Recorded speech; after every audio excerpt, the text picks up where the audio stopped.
Oke, jadi minggu ini gue bakal ngomongin film Whiplash lagi, tapi kali ini gue nggak akan ngomongin secara general seperti minggu lalu ya, karena minggu lalu tuh gue lebih pengen mancing mancing teman-teman gue untuk nonton buat yang belum nonton, dan kali ini gue akan ngulik lebih dalam, lebih ngomongin teori yang gue temukan setelah gue nonton film Whiplash beberapa kali.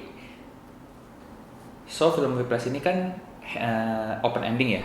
Nah, jadi terakhirnya itu nggak dikasih tahu kalau si Fletcher ini sama Andrew Newman ini akhirnya sukses, apakah mereka akhirnya partnership, apakah mereka akhirnya benar-benar menjadi orang yang sukses dan one of the greatest itu kan kita nggak tahu ya. Dibikin open ending sama Damien Chazelle.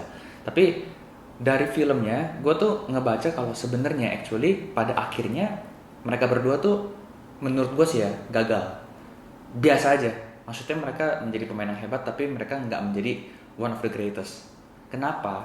Karena menurut gue sebenarnya dua-duanya ini tuh sudah menyerah dalam mimpi mereka, dan mereka itu sebenarnya udah lumayan break karakter mereka, udah nge-break apa yang mereka ucapkan gitu. Jadi kalau yang kita tahu ya di awal film kan memang premisnya itu adalah tentang menjadi yang terhebat. Kelihatan banget lah dari percakapan antara si Andrew Neiman sama si Nicole yang diperankan oleh Melissa Benoist ya, pacarnya di film itu. Kita bisa lihat di awal tuh ini emang tentang cerita satu orang, satu pihak yang memang punya mimpi, yang memperjuangkan segala sesuatu untuk mimpinya, orang yang udah tahu mau ngapain, versus si Nicole ini pasangannya, seorang yang biasa aja, seorang yang kan ditanya gitu dia di kuliah di mana, dia bilang oh ya gue kuliah ya di tempat gue aja, nggak ada yang spesial, maunya apa juga ya udah biasa aja, mungkin ya yang penting hidup happy gitu.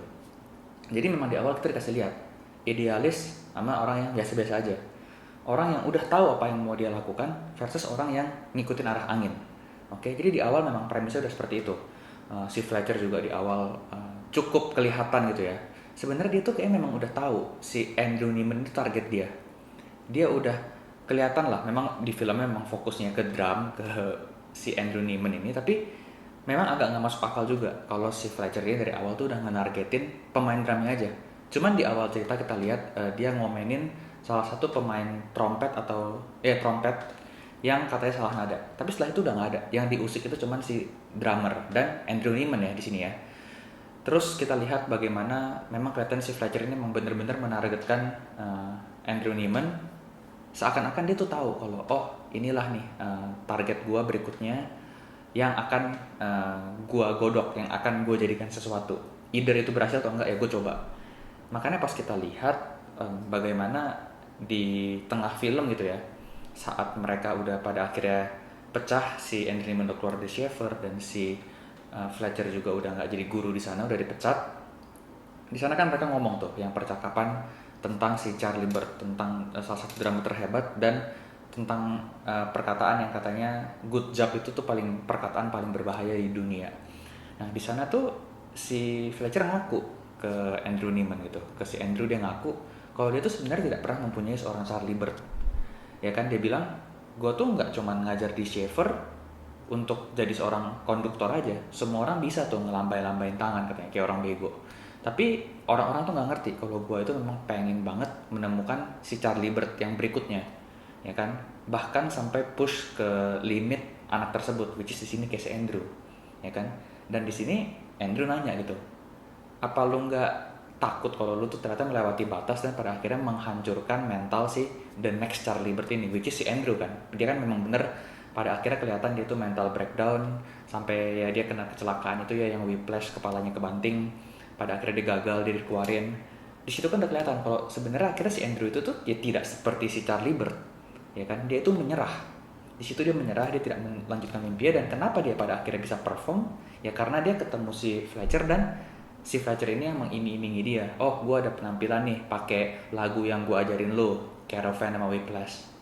Dan pada saat diajak pun, ternyata kita tahu Fletcher ini emang tujuan awalnya udah berubah.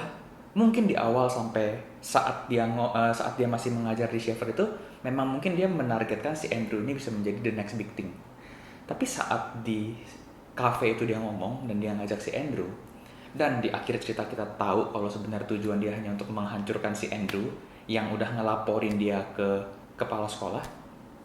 Kita tuh tahu di sana tujuan dia udah bukan untuk menemukan the next big thing lagi.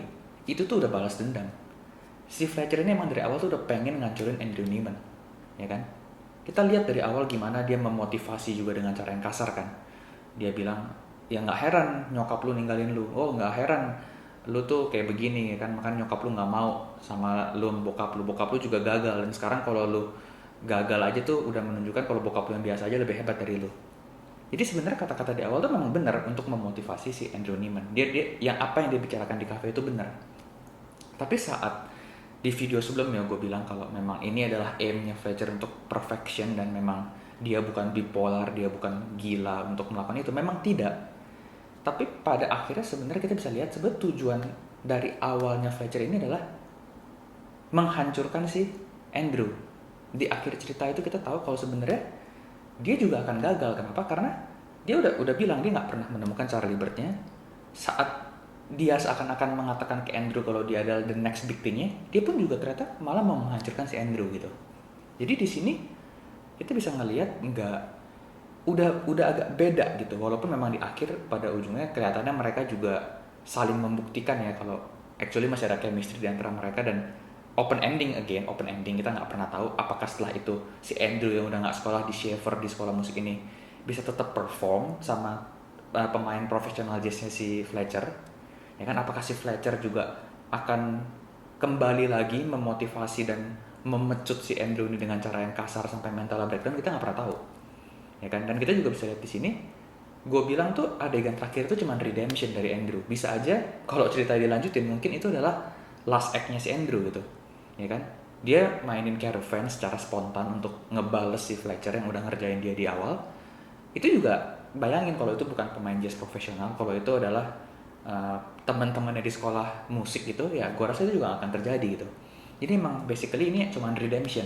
Damien Chazelle ngebawa kita, ngegiring kita untuk ngasih tahu kalau sebenarnya memang Andrew ini menurut gue ya, dan Fletcher ini pada akhirnya tidak menemukan tidak mendapatkan tujuan sebagai yang terbaik itu. Nggak jadi mereka hanya pada akhirnya saling pada akhirnya saling menyelesaikan aja sih apa yang udah mereka mulai gitu. Tapi untuk menjadi the greatest menurut gue nggak. Pada akhirnya Fletcher nggak pernah menemukan Charlie Bird dia. It's not even Andrew. Dia bahkan mau menghancurkan Andrew, bukan mau membuat dia bounce back atau rebound, enggak. Memang dia cuma mau menghancurkan Andrew.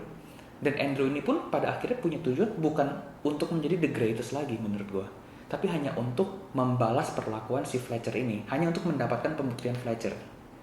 Oke? Karena memang pada dasarnya dari awal kita lihat si Andrew ini memang hanya tertekan oleh si Fletcher ini, dan memang pembuktian aja gitu kan. Dia melakukan banyak keputusan setelah dia itu ditekan oleh si Andrew. Dia putus setelah ditekan oleh si Fletcher, ya kan. Dia ditekan oleh keluarganya saat di meja makan itu kan. Ketemu sepupunya yang pemain football. Terus dia juga bilang, oh iya gue udah jadi pemain inti segala macam. Tapi pamannya kan bilang kayak, oh tapi kan ini subjektif segala macam. Musik itu kan nggak ada hasil pastinya. Dia ke-trigger. Dan kenapa dia bisa ke-trigger kayak gitu? Memang karena selain memang dia punya ambisi itu tuh di-elevate lagi sama si Fletcher. Dan itulah yang menurut gue jadi premis, ya teori gue ya, jadi premis dari film ini sebenarnya. In general we see that this is about being the greatest. Tapi actually sekarang setelah gue nonton yang keberapa kali ini ya, gue lihat memang premis utamanya hanya antara si Fletcher dan si Andrew ini, ya terutama setelah scene di cafe itu, untuk memuaskan hasrat masing-masing. Yang satu ingin menghancurkan, yang satu ingin membuktikan. Lalu pada akhirnya mereka berdua ketemu di tengah di akhir cerita. Jadi scene di meja makan itu ya, yang waktu dia makan keluarga itu, bokapnya kan udah ngomong gitu, kalau lo meninggal umur 27 atau 30, terus buat gue sih itu bukan definisi sukses gitu. Nah tapi si Andrew ngebales gitu, kalau gue mendingan mati muda, lalu semua orang di meja makan ngomongin gue, daripada gue hidup sober, kaya raya, sampai umur 90, tapi nggak do something significant. Nah di scene ini tuh kita udah di-lead gitu untuk berpikir kalau tema besarnya emang tentang being the greatest, ya kan. Walaupun pada akhirnya again menurut gue sih teorinya adalah hanya untuk membuktikan ke masing-masing pihak gitu. Andrew itu membuktikan kepada Fletcher kalau pilihan dia sebenarnya nggak salah ya. Kelihatan banget lah dia pengen ngebuktiin gitu. Dia kan direkrut gara-gara dia punya double swing rhythm itu ya, yang diaduin tuh sama si Ryan Connolly sama Tanner yang saingan dia di drum. Kan kelihatan tuh memang diadu di skill yang menurut si Andrew tuh dia jago, sama Fletcher diadu. Terus waktu di akhir film pas caravan udah mau selesai, dia juga tetap ngelakuin itu gitu. Dia buktiin gitu memang, oh ini nih yang lu tuh nggak salah pilih gue gitu, di skill ini itu lu nggak salah, gue buktiin lagi gitu ya kan. Dan Fletcher sendiri juga ya udah, dia kayak tadi yang mau menghancurkan si Andrew, tapi pada akhirnya oh ternyata nggak salah-salah amat nih gue nih, pilihan gue nih, oh ternyata gue juga benar gitu. Tapi ya dengan situasi yang kita lihat di akhir film sih, gue ya teori gue sih, gue nggak yakin kalau mereka being the greatest berakhirnya. Ya si Fletcher juga tidak menemukan si the greatest ini, tidak menemukan Charlie Bird-nya. Nah jadi buat gue itu sih teori gue buat ending dan keseluruhan film Whiplash ya. Ya kan namanya juga teori. Kalau sebelumnya gue lebih ngejelasin tentang filmnya, pemahaman general, tapi kali ini gue emang lebih berspekulasi. Ya namanya juga teori kan. Dan memang si Damien Chazelle juga bikin video ini open ending, jadi kan sah-sah aja dong.